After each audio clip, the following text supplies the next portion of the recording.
Bonjour à toi et bienvenue au message lumière de la famille Myriam. Aujourd'hui, le psaume 104 nous invite à entrer dans la joie, à être remplis de cet émerveillement qui fonde la vie du chrétien. Comment? Eh bien, c'est simple. Rechercher sans cesse la face du Seigneur. C'est cette recherche, c'est de la rencontre avec le Seigneur, rencontrer le cœur de Dieu, fixer notre regard sur son visage, à temps à contre-temps, rechercher sans cesse la face du Seigneur. C'est le but de notre vie, c'est le but de notre voyage sur la terre, cette rencontre avec le Seigneur. C'est aussi non seulement le but, mais c'est aussi notre manière de vivre, ce qui fait que nous ne nous perdons pas dans notre voyage. C'est notre étoile, c'est notre but, c'est notre manière de cheminer dans la vie, notre manière de vivre. Puis, on peut voir que dans la première lecture avec Osée, les Hébreux qui avaient cette motivation intérieure, ce feu qu'il est de la rencontre avec le Seigneur, se sont installés peut-être dans du confort, dans une plus grande sécurité, sont entrés dans des dépendances, des compensations, une vie un peu illusoire, et ils se sont égarés. Sais-tu que cette faille, ce fossé dans lequel on peut tomber, nous aussi, il est devant nous.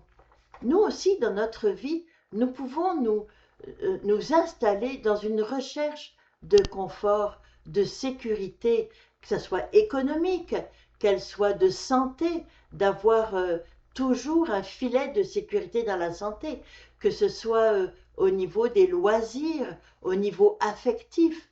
C'est normal de vouloir une sécurité et de vouloir être bien. Ce qui est moins normal, c'est quand cette recherche de confort, de sécurité, prend toute la place et qu'elle nous rend indifférents, indifférents à tout ce qui n'est pas la consommation. Et c'est le danger qui nous guette et dans lequel on peut tomber assez souvent.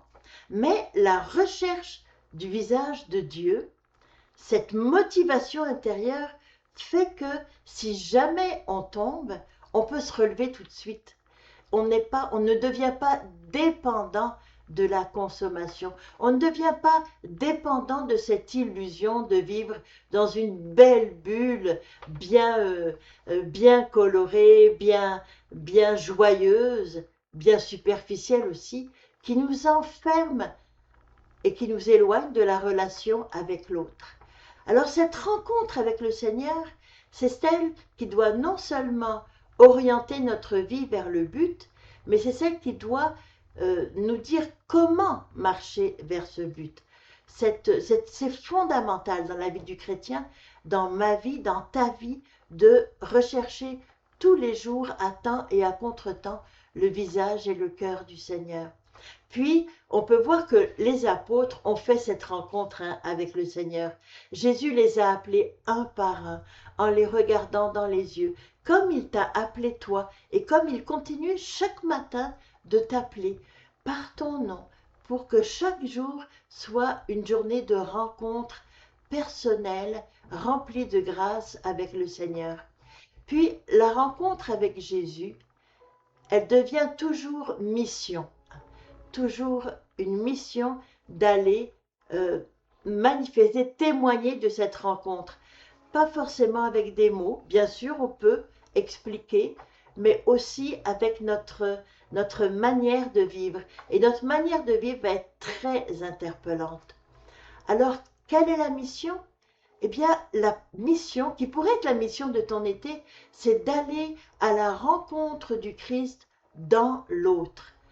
Regarder, rechercher le visage et le cœur de Dieu dans l'autre, qu'il soit ton voisin, qu'il soit de ta famille, qu'il soit l'étranger, l'immigré ou peut-être le malade, le mourant, toujours à la recherche de Dieu dans ton quotidien, mais surtout dans la personne que tu croises.